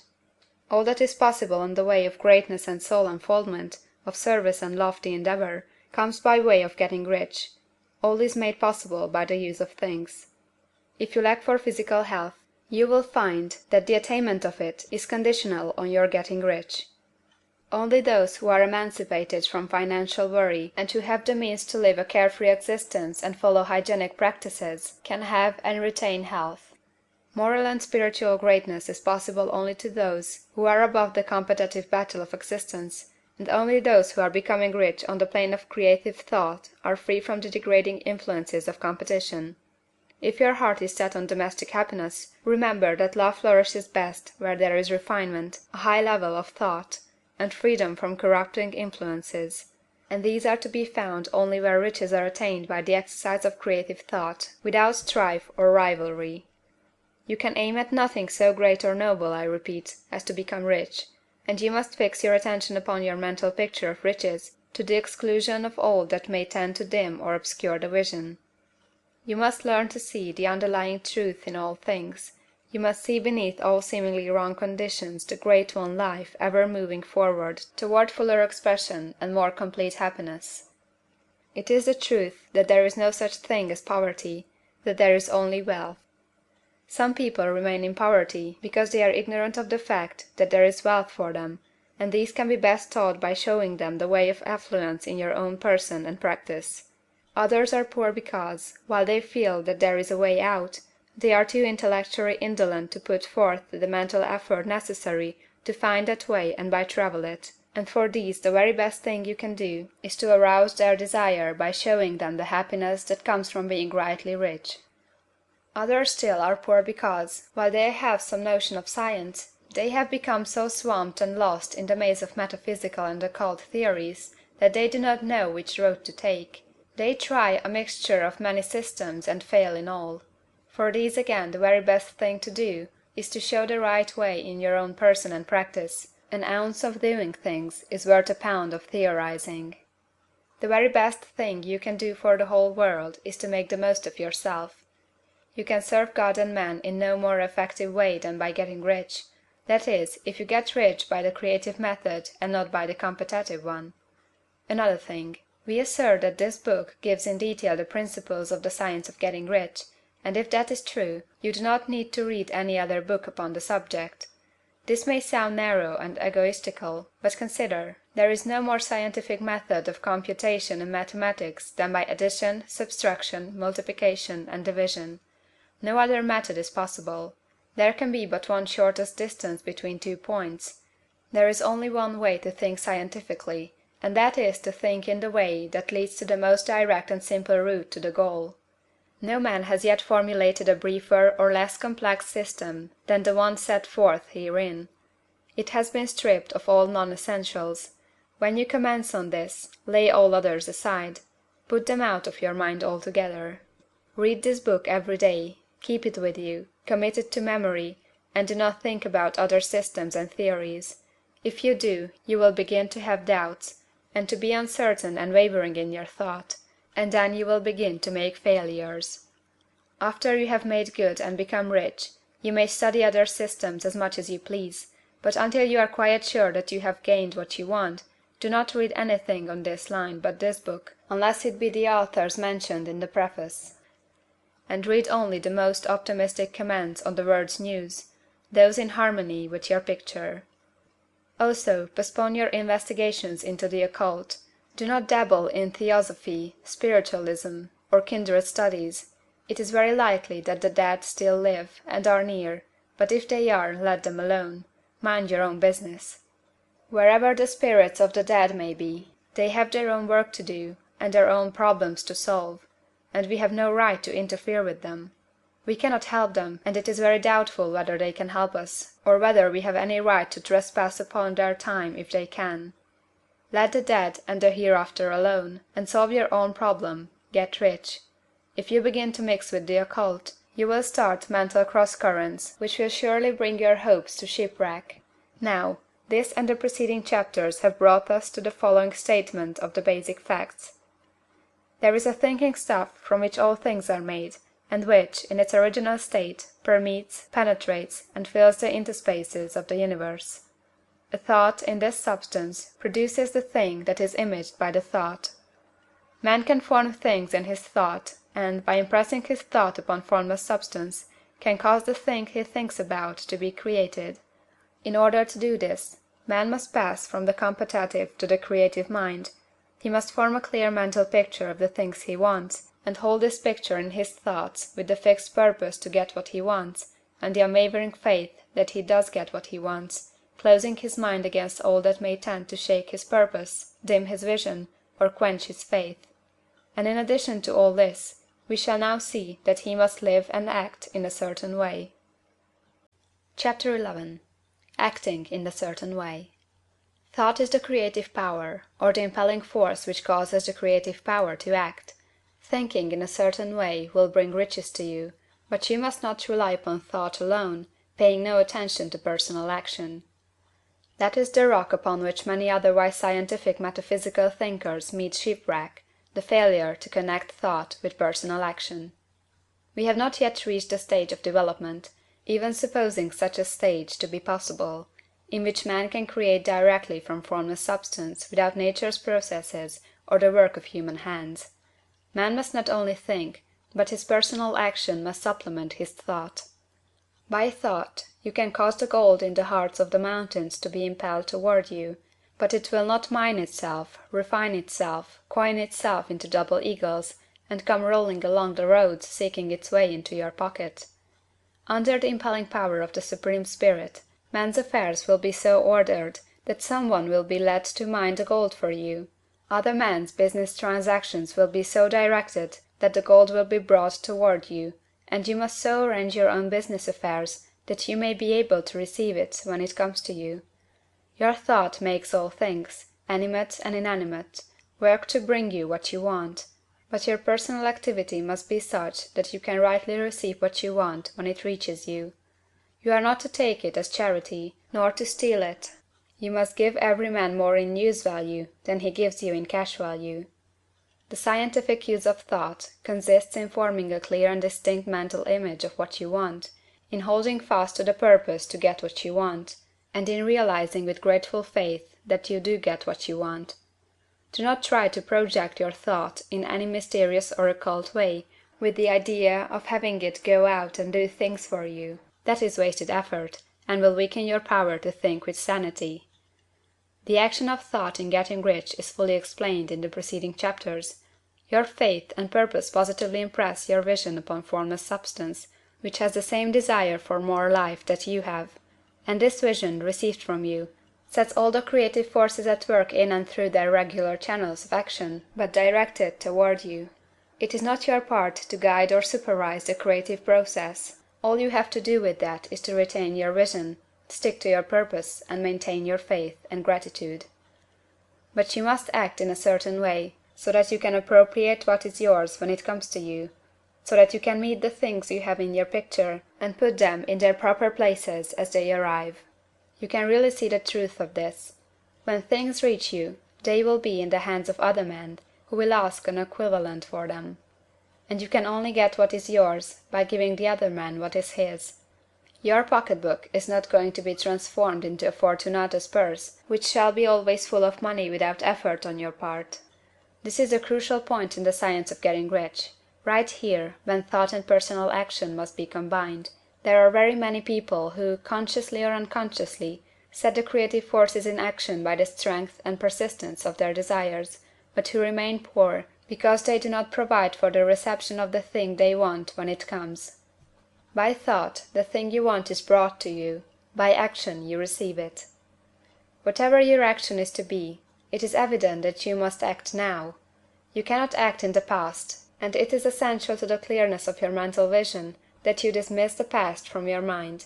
You cannot act in the future, for the future is not here yet. And you cannot tell how you will want to act in any future contingency until that contingency has arrived. Because you are not in the right business or the right environment now, do not think that you must postpone action until you get into the right business or environment. And do not spend time in the present taking thought as to the best course in possible future emergencies. Have faith in your ability to meet any emergency when it arrives. If you act in the present with your mind on the future, your present action will be with a divided mind and will not be effective. Put your whole mind into present action. Do not give your creative impulse to original substance, and then sit down and wait for results. If you do, you will never get them. Act now. There is never any time but now, and there never will be any time but now. If you are ever to begin to make ready for the reception of what you want, you must begin now. And your action, whatever it is, must most likely be in your present business or employment, and must be upon the persons and things in your present environment. You cannot act where you are not, you cannot act where you have been, and you cannot act where you are going to be. You can act only where you are. Do not bother as to whether yesterday's work was well done or ill done. Do today's work well. Do not try to do tomorrow's work now. There will be plenty of time to do that when you get to it. Do not try, by occult or mystical means, to act on people or things that are out of your reach. Do not wait for a change of environment before you act. Get a change of environment by action. You can so act upon the environment in which you are now as to cause yourself to be transferred to a better environment. Hold with faith and purpose the vision of yourself in the better environment, but act upon your present environment with all your heart, and with all your strength, and with all your mind. Do not spend any time in day dreaming or castle building. Hold to the one vision of what you want, and act now. Do not cast about seeking some new thing to do, or some strange, unusual, or remarkable action to perform as a first step toward getting rich. It is probable that your actions, at least for some time to come, will be those you have been performing for some time past. But you are to begin now to perform these actions in a certain way, which will surely make you rich. If you are engaged in some business, and feel that it is not the right one for you, do not wait until you get into the right business before you begin to act. Do not feel discouraged, or sit down and lament because you are misplaced. No man was ever so misplaced but that he could not find the right place, and no man ever became so involved in the wrong business but that he could get into the right business. Hold the vision of yourself in the right business, with the purpose to get into it, and the faith that you will get into it, and are getting into it. But act in your present business. Use your present business as the means of getting a better one, and use your present environment as the means of getting into a better one. Your vision of the right business, if held with faith and purpose, will cause the Supreme to move the right business toward you, and your action, if performed in the certain way, will cause you to move toward the business. If you are an employee, or wage earner, and feel that you must change places in order to get what you want, do not project your thought into space and rely upon it to get you another job. It will probably fail to do so. Hold a vision of yourself in the job you want, while you act with faith and purpose on the job you have, and you will certainly get the job you want. Your vision and faith will set the creative force in motion to bring it toward you, and your action will cause the forces in your own environment to move you toward the place you want. In closing this chapter, we will add another statement to our syllabus. There is a thinking stuff from which all things are made, and which, in its original state, permeates, penetrates, and fills the interspaces of the universe. A thought, in this substance, produces the thing that is imaged by the thought. Man can form things in his thought, and, by impressing his thought upon formless substance, can cause the thing he thinks about to be created. In order to do this, man must pass from the competitive to the creative mind. He must form a clear mental picture of the thing he wants, and hold this picture in his thoughts, with the fixed purpose to get what he wants, and the unwavering faith that he does get what he wants, closing his mind to all that may tend to shake his purpose, dim his vision, or quench his faith. That he may receive what he wants when it comes, man must act now upon the people and things in his present environment. Chapter 12. Efficient Action. You must use your thought as directed in previous chapters, and begin to do what you can do where you are, and you must do all that you can do where you are. You can advance only by being larger than your present place, and no man is larger than his present place who leaves undone any of the work pertaining to that place. The world is advanced only by those who more than fill their present places. If no man quite filled his present place, you can see that there must be a going backward in everything. Those who do not quite fill their places are dead weight upon society, government, commerce, and industry. They must be carried along by others at a great expense. The progress of the world is retarded only by those who do not fill the places they are holding. They belong to a former age and a lower stage or plane of life, and their tendency is toward degeneration. No society could advance if every man was smaller than his place. Social evolution is guided by the law of physical and mental evolution. In the animal world, evolution is caused by excess of life.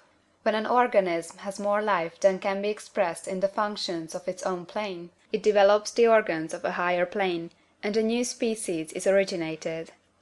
There never would have been new species had there not been organisms which more than filled their places. The law is exactly the same for you. Your getting rich depends upon your applying this principle to your own affairs. Every day is either a successful day or a day of failure, and it is the successful days which get you what you want. If every day is a failure, you can never get rich, while if every day is a success, you cannot fail to get rich. If there is something that may be done today, and you do not do it, you have failed in so far as that thing is concerned, and the consequences may be more disastrous than you can imagine. You cannot foresee the results of even the most trivial act. You do not know the workings of all the forces that have been set moving in your behalf. Much may be depending on your doing some simple act. It may be the very thing which is to open the door of opportunity to very great possibilities. You can never know all the combinations which Supreme Intelligence is making for you in the world of things and of human affairs. Your neglect or failure to do some small thing may cause a long delay in getting what you want. Do, every day, all that can be done that day. There is, however, a limitation or qualification of the above that you must take into account. You are not to overwork, nor to rush blindly into your business in the effort to do the greatest possible number of things in the shortest possible time. You are not to try to do tomorrow's work today, nor to do a week's work in a day. It is really not the number of things you do, but the efficiency of each separate action that counts. Every act is, in itself, either a success or a failure. Every act is, in itself, either effective or inefficient. Every inefficient act is a failure, and if you spend your life in doing inefficient acts, your whole life will be a failure. The more things you do, the worse is for you, if all your acts are inefficient ones. On the other hand, every efficient act is a success in itself; and if every act of your life is an efficient one, your whole life must be a success. The cause of failure is doing too many things in an inefficient manner, and not doing enough things in an efficient manner. You will see that it is a self-evident proposition that if you do not do any inefficient acts, and if you do a sufficient number of efficient acts, you will become rich. If now it is possible for you to make each act an efficient one, you see again that the getting of riches is reduced to an exact science, like mathematics. The matter turns then on the questions whether you can make each separate act a success in itself, and this you can certainly do. You can make each act a success, because all power is working with you, and all power cannot fail. Power is at your service, and to make each act efficient you have only to put power into it. Every action is either strong or weak, and when every one is strong, you are acting in the certain way which will make you rich. Every act can be made strong and efficient by holding your vision while you are doing it, and putting the whole power of your faith and purpose into it. It is at this point that people fail to separate mental power from personal action. They use the power of mind in one place and at one time, and they act in another place and at another time. So their acts are not successful in themselves. Too many of them are inefficient. But if all power goes into every act, no matter how commonplace, every act will be a success in itself. And as in the nature of things every success opens the way to other successes, your progress toward what you want, and the progress of what you want toward you, will become increasingly rapid. Remember that successful action is cumulative in its results. Since the desire for more life is inherent in all things, when a man begins to move toward larger life, more things attach themselves to him, and the influence of his desire is multiplied. Do, every day, all that you can do that day, and do each act in an efficient manner. In saying that you must hold your vision while you are doing each act, however trivial or commonplace, I do not mean to say that it is necessary at all times to see the vision distinctly to all its smallest details. It should be the work of your leisure hours to use your imagination on the details of your vision, and to contemplate them until they are firmly fixed upon memory. If you wish speedy results, spend practically all your spare time in this practice. By continuous contemplation you will get the picture of what you want, even to the smallest details, so firmly fixed upon your mind, and so completely transferred to the mind of formless substance, that in your working hours you need only to mentally refer to the picture to stimulate your faith and purpose, and cause your best effort to be put forth. Contemplate your picture in your leisure hours until your consciousness is so full of that you can grasp it instantly. You will become so enthused in its bright promises that the mere thought of it will call forth the strongest energies of your whole being. Let us again repeat our syllabus, and by slightly changing the closing statements, bring it to the point we have now reached. There is a thinking stuff from which all things are made, and which, in its original state, permeates, penetrates, and fills the interspaces of the universe. A thought, in this substance, produces the thing that is imaged by the thought. Man can form things in his thought, and, by impressing his thought upon formless substance, can cause the thing he thinks about to be created. In order to do this, man must pass from the competitive to the creative mind. He must form a clear mental picture of the things he wants, and do, with faith and purpose, all that can be done each day, doing each separate thing in an efficient manner. Chapter 13. Getting into the Right Business. Success in any particular business depends for one thing upon your possessing in a well-developed state the faculties required in that business. Without good musical faculty, no one can succeed as a teacher of music. Without well-developed mechanical faculties, no one can achieve great success in any of the mechanical trades. Without tact and the commercial faculties, no one can succeed in mercantile pursuits. But to possess in a well-developed state the faculties required in your particular vocation does not insure getting rich. There are musicians who have remarkable talent, and who yet remain poor. There are blacksmiths, carpenters, and so on who have excellent mechanical ability, but who do not get rich, and there are merchants with good faculties for dealing with men who nevertheless fail. The different faculties are tools. It is essential to have good tools, but it is also essential that the tools should be used in the right way. One man can take a sharp saw, a square, a good plane, and so on, and build a handsome article of furniture. Another man can take the same tools and set to work to duplicate the article, but his production will be a botch. He does not know how to use good tools in a successful way. The various faculties of your mind are the tools with which you must do the work which is to make you rich. It will be easier for you to succeed if you get into a business for which you are well equipped with mental tools. Generally speaking, you will do best in that business which will use your strongest faculties, the one for which you are naturally best fitted. But there are limitations to this statement also. No man should regard his vocation as being irrevocably fixed by the tendencies with which he was born. You can get rich in any business, for if you have not the right talent, you can develop that talent.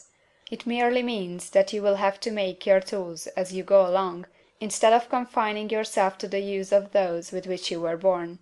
It will be easier for you to succeed in a vocation for which you already have the talents in a well-developed state, but you can succeed in any vocation, for you can develop any rudimentary talent, and there is no talent of which you have not at least the rudiment.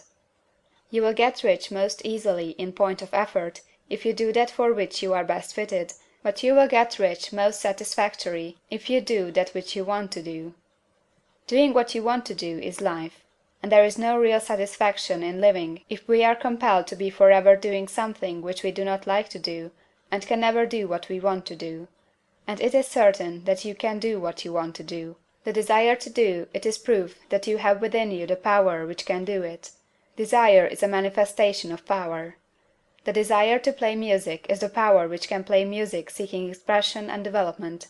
The desire to invent mechanical devices is the mechanical talent seeking expression and development. Where there is no power, either developed or undeveloped, to do a thing, there is never any desire to do that thing, and where there is strong desire to do a thing, it is certain proof that the power to do it is strong, and only requires to be developed and applied in the right way.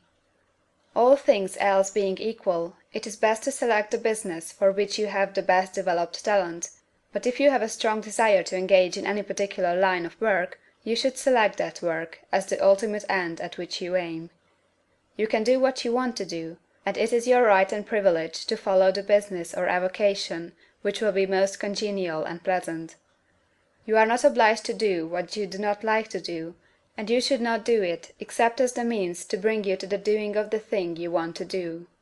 If there are past mistakes whose consequences have placed you in an undesirable business or environment, you may be obliged for some time to do what you do not like to do, but you can make the doing of it pleasant by knowing that it is making it possible for you to come to the doing of what you want to do.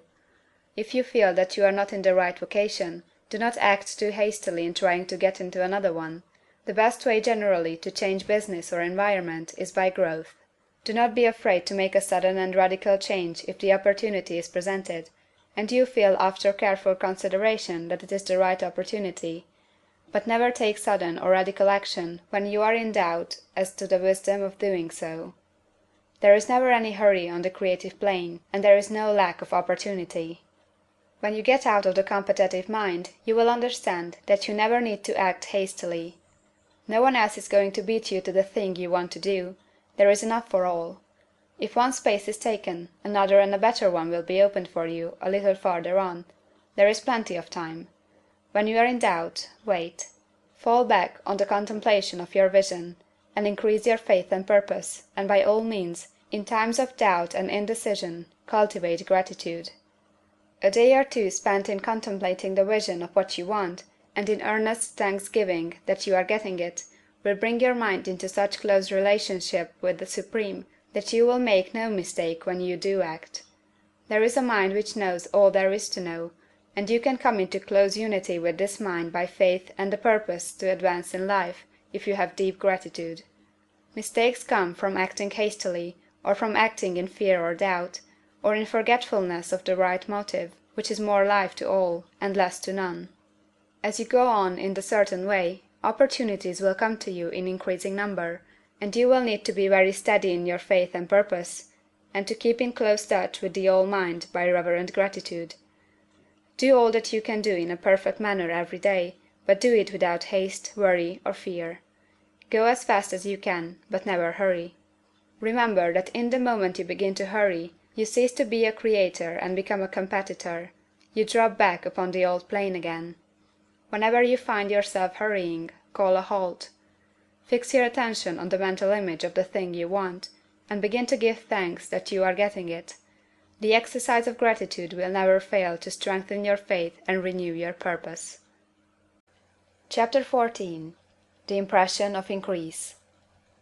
Whether you charge your vocation or not, your actions for the present must be those pertaining to the business in which you are now engaged. You can get into the business you want by making constructive use of the business you are already established in, by doing your daily work in a certain way. And in so far as your business consists in dealing with other men, whether personally or by letter, the key thought of all your efforts must be to convey their minds the impression of increase. Increase is what all men and all women are seeking. It is the urge of the formless intelligence within them, seeking fuller expression. The desire for increase is inherent in all nature. It is the fundamental impulse of the universe. All human activities are based on the desire for increase. People are seeking more food, more clothes, better shelter, more luxury, more beauty, more knowledge, more pleasure. Increase in something, more life.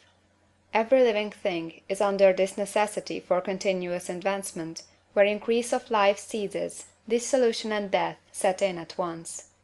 Man instinctively knows this, and hence he is forever seeking more. This law of perpetual increase is set forth by Jesus in the parable of the talents. Only those who gain more retain any. From him who had not shall be taken away even that which he had. The normal desire for increased wealth is not an evil or a reprehensible thing. It is simply the desire for more abundant life. It is aspiration. And because it is the deepest instinct of their natures, all men and women are attracted to him who can give them more of the means of life.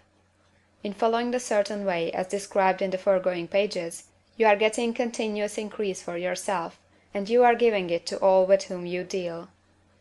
You are a creative center, from which increase is given off to all. Be sure of this, and convey assurance of the fact to every man, woman, and child with whom you come in contact.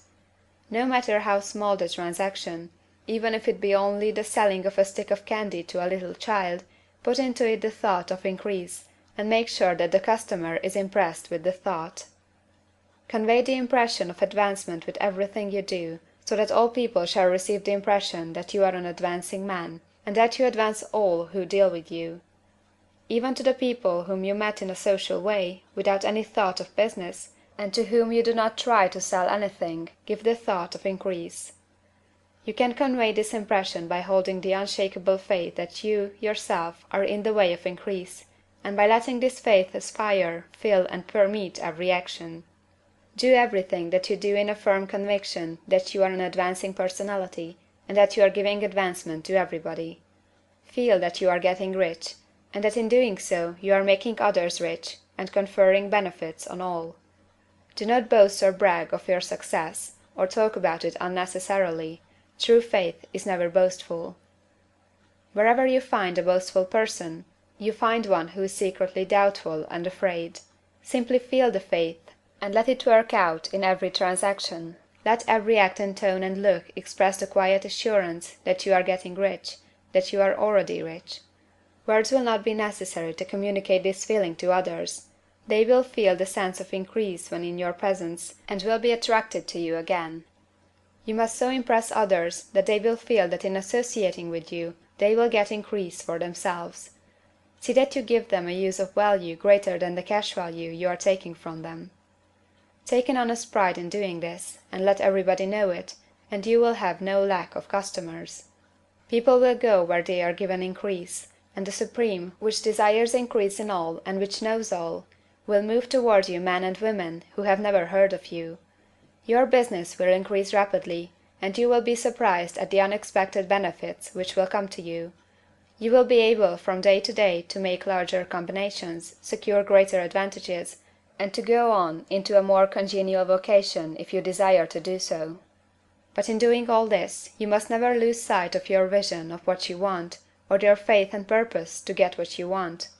Let me here give you another word of caution in regard to motives. Beware of the insidious temptation to seek for power over other men. Nothing is so pleasant to the unformed or partially developed mind as the exercise of power or domination over others.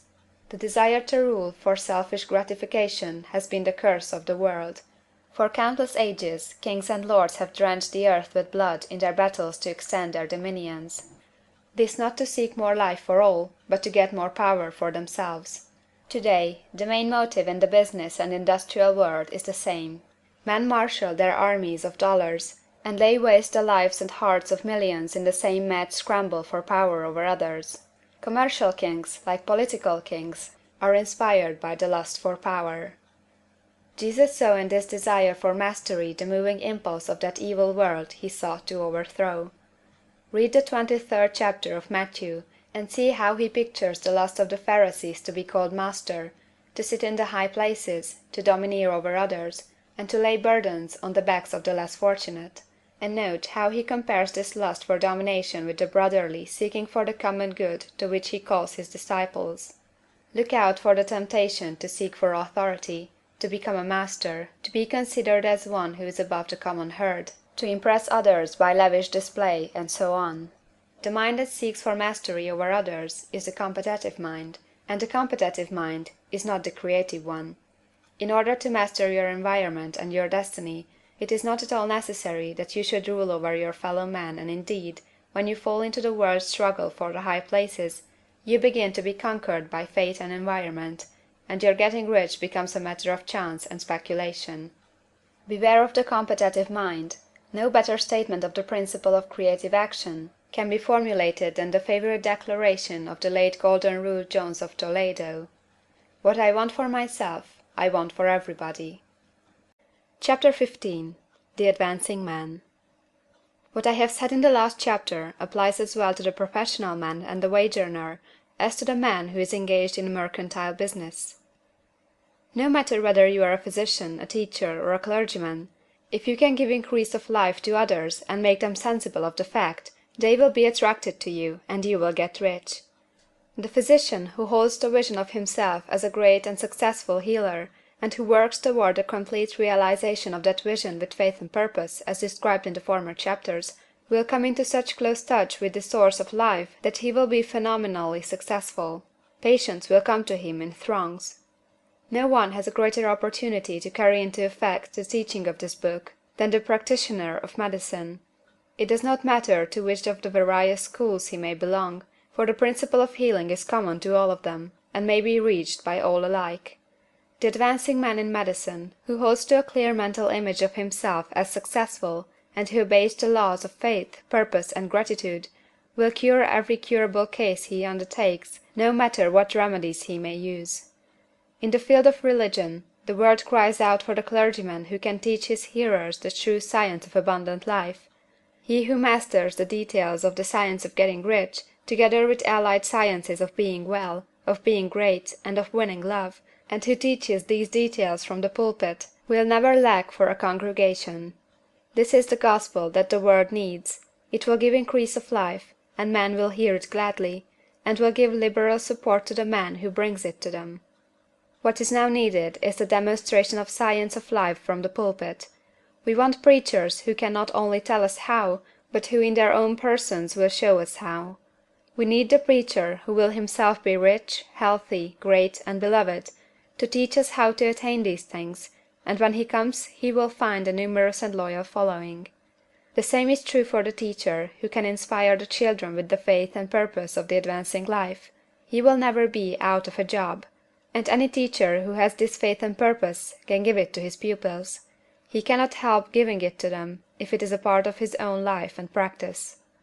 What is true of the teacher, preacher, and physician is true of the lawyer, dentist, real estate man, insurance agent, of everybody. The combined mental and personal action I have described is infallible. It cannot fail. Every man and woman who follows these instructions steadily, perseveringly, and to the letter, will get rich. The law of the increase of life is as mathematically certain in its operation as the law of gravitation. Getting rich is an exact science. The wage earner will find this as true of his case as of any of the others mentioned. Do not feel that you have no chance to get rich because you are working where there is no visible opportunity for advancement, where wages are small and the cost of living high. Form your clear mental vision of what you want, and begin to act with faith and purpose. Do all the work you can do, every day, and do each piece of work in a perfectly successful manner. Put the power of success, and the purpose to get rich, into everything that you do. But do not do this merely with the idea of currying favor with your employer, in the hope that he, or those above you, will see your good work and advance you. It is not likely that they will do so. The man who is merely a good workman, filling his place to the very best of his ability, and satisfied with that, is valuable to his employer, and it is not to the employer's interest to promote him. He is worth more where he is. To secure advancement, something more is necessary than to be too large for your place. The man who is certain to advance is the one who is too big for his place, and who has a clear concept of what he wants to be, who knows that he can become what he wants to be, and who is determined to be what he wants to be. Do not try to more than fill your present place with the view of pleasing your employer. Do it with the idea of advancing yourself. Hold the faith and purpose of increase during work hours, after work hours, and before work hours. Hold it in such a way that every person who comes in contact with you, whether foreman, fellow workman, or social acquaintance, will feel the power of purpose radiating from you, so that every one will get the sense of advancement and increase from you. Men will be attracted to you, and if there is no possibility for advancement in your present job, you will very soon see an opportunity to take another job. There is a power which never fails to present opportunity to the advancing man who is moving in obedience to law. God cannot help helping you if you act in a certain way. He must do so in order to help himself. There is nothing in your circumstances or the industrial situation that can keep you down. If you cannot get rich working for the Steel Trust, you can get rich on a 10-acre farm, and if you begin to move in a certain way, you will certainly escape from the clutches of the Steel Trust and get on to the farm or wherever else you wish to be. If a few thousands of its employees would enter upon the certain way, the Steel Trust would soon be in a bad plight. It would have to give its working men more opportunity, or to go out of business. Nobody has to work for a trust. The trusts can keep men in so-called hopeless conditions only so long as there are men who are too ignorant to know of the science of getting rich, or too intellectually slothful to practice it. Begin this way of thinking and acting, and your faith and purpose will make you quick to see any opportunity to better your condition. Such opportunities will speedily come, for the Supreme, working in all, and working for you, will bring them before you. Do not wait for an opportunity to be all that you want to be. When an opportunity to be more than you are now is presented, and you feel impelled toward it, take it. It will be the first step toward a greater opportunity. There is no such thing possible in this universe as the lack of opportunities for the man who is living the advancing life. It is inherent in the constitution of the cosmos that all things shall be for him and work together for his good, and he must certainly get rich if he acts and thinks in the certain way. So let wage-earning men and women study this book with great care, and enter with confidence upon the course of action it prescribes. It will not fail. Chapter 16. Some cautions and concluding observations. Many people will scoff at the idea that there is an exact science of getting rich. Holding the impression that the supply of wealth is limited, they will insist that social and governmental constitutions must be changed before even any considerable number of people can acquire a competence. But this is not true. It is true that existing governments keep the masses in poverty, but this is because the masses do not think and act in a certain way. If the masses begin to move forward as suggested in this book, neither governments nor industrial systems can check them. All systems must be modified to accommodate the forward movement. If the people have the advancing mind, have the faith that they can become rich, and move forward with the fixed purpose to become rich, nothing can possibly keep them in poverty. Individuals may enter upon the certain way at any time, and under any government, and make themselves rich, and when any considerable number of individuals do so under any government, they will cause the system to be so modified as to open the way for others. The more men who get rich on the competitive plane, the worse for others, and more who get rich in the creative plane, the better for others. The economic salvation of the masses can only be accomplished by getting a large number of people to practice the scientific method set down in this book, and become rich. These will show others the way, and inspire them with a desire for real life, with the faith that can be attained, and with the purpose to attain it. For the present, however, it is enough to know that neither the government under which you live nor the capitalistic or competitive system of industry can keep you from getting rich. When you enter upon the creative plane of thought, you will rise above all these things, and become a citizen of another kingdom. But remember that your thought must be held upon the creative plane.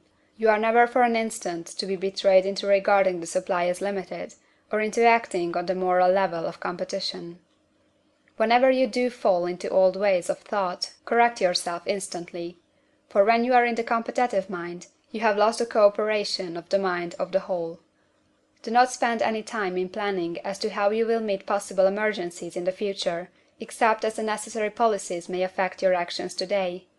You are concerned with doing today's work in a perfectly successful manner, and not with emergencies which may arise tomorrow. You can attend to them as they come. Do not concern yourself with questions as to how you shall surmount obstacles which may loom upon your business horizon, unless you see plainly that your course must be altered today in order to avoid them. No matter how tremendous an obstruction may appear at the distance, you will find that if you go in the certain way, it will disappear as you approach it, or that a way over, through, or around it will appear. No possible combination of circumstances can defeat a man or woman who is proceeding to get rich along strictly scientific lines. No man or woman who obeys the law can fail to get rich, any more than one can multiply 2 by 2 and fail to get 4. Give no anxious thought to possible disasters, obstacles, panics, or unfavorable combinations of circumstances. It is time enough to meet such things as they present themselves before you in the immediate present, and you will find that every difficulty carries with it the wherewithal for its overcoming. Guard your speech. Never speak of yourself, your affairs, or of anything else in a discouraged or discouraging way. Never admit the possibility of failure, or speak in a way that infers failure as a possibility. Never speak of the times as being hard, or of business conditions as being doubtful. Times may be hard and business doubtful for those who are on the competitive plane, but they can never be so for you. You can create what you want, and you are above fear. When others are having hard times and poor business, you will find your greatest opportunities. Train yourself to think of and to look upon the world as something which is becoming, which is growing, and to regard something evil as being only that which is undeveloped. Always speak in terms of advancement. To do otherwise is to deny your faith, and to deny your faith is to lose it. Never allow yourself to feel disappointed. You may expect to have a certain thing at a certain time, and not get it at that time, and this will appear to you like failure. But if you hold to your faith, you will find that the failure is only apparent. Go on in the certain way, and if you do not receive that thing, you will receive something so much better that you will see that the seeming failure was really a great success. A student in this science had set his mind on making a certain business combination which seemed to him at the time to be very desirable, and he worked for some weeks to bring it about. When the crucial time came, the thing failed in a perfectly inexplicable way. It was as if some unseen influence had been working secretly against him. He was not disappointed; on the contrary, he thanked God that his desire had been overruled, and went steadily on with a grateful mind. In a few weeks an opportunity so much better came his way that he would not have made the first deal on any account, and he saw that a mind which knew more than he knew had prevented him from losing the greater good by entangling himself with the lesser. That is the way every seeming failure will work out for you, if you keep your faith, hold to your purpose, have gratitude, and do, every day, all that can be done that day, doing each separate act in a successful manner. When you make a failure, it is because you have not asked for enough. Keep on, and a larger thing than you were asking will certainly come to you. Remember this. You will not fail because you lack the necessary talent to do what you wish to do. If you go on as I have directed, you will develop all that talent that is necessary for the doing of your work. It is not within the scope of this book to deal with the science of cultivating talent, but it is as certain and simple as the process of getting rich. However, do not hesitate or waver for fear when you come to any certain place you will fail for lack of ability, keep right on, and when you come to that place the ability will be furnished for you. The same source of ability which enabled the untaught Lincoln to do the greatest work in government ever accomplished by a single man is open to you. You may draw upon all the mind there is for wisdom to use in meeting the responsibilities which are laid upon you. Go on in full faith. Study this book. Make it your constant companion until you have mastered all the ideas contained in it. While you are getting firmly established in this faith, you will do well to give up most recreations and pleasure, and to stay away from places where ideas conflicting with these are advanced in lectures or sermons. Do not read pessimistic or conflicting literature, or get into arguments upon the matter. Do very little reading, outside of the writers mentioned in the preface. Spend most of your leisure time in contemplating your vision, and in cultivating gratitude, and in reading this book. It contains all you need to know of the science of getting rich, and you will find all the essentials summed up in the following chapter. Chapter 17. Summary of the Science of Getting Rich.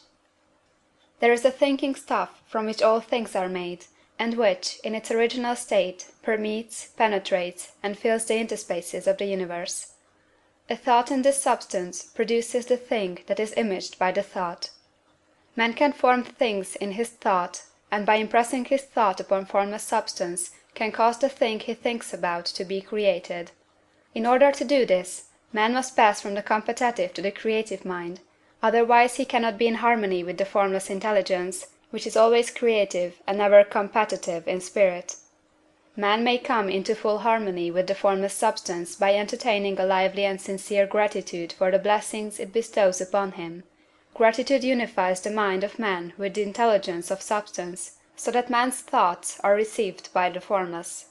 Man can remain upon the creative plane only by uniting himself with the formless intelligence through a deep and continuous feeling of gratitude.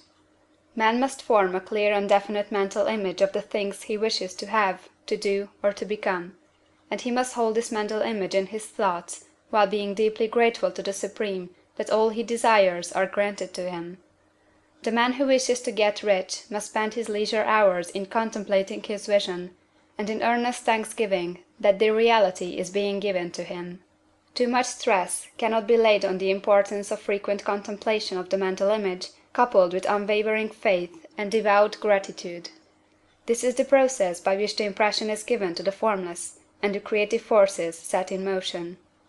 The creative energy works through the established channels of natural growth and of the industrial and social order. All that is included in his mental image will surely be brought to the man who follows the instructions given above, and whose faith does not waver. What he wants will come to him through the ways of established trade and commerce. In order to receive his own when it shall come to him, man must be active, and this activity can only consist in more than filling his present place. He must keep in mind the purpose to get rich through the realization of his mental image, and he must do, every day, all that can be done that day, taking care to do each act in a successful manner. He must give to every man a use value in excess of the cash value he receives, so that each transaction makes for more life, and he must so hold the advancing thought that the impression of increase will be communicated to all with whom he comes in contact. The men and women who practice the foregoing instructions will certainly get rich, and the riches they receive will be in exact proportion to the definiteness of their vision, the fixity of their purpose, the steadiness of their faith, and the depth of their gratitude. End of chapter 17. And end of the Science of Getting Rich, by Wallace D. Wattles.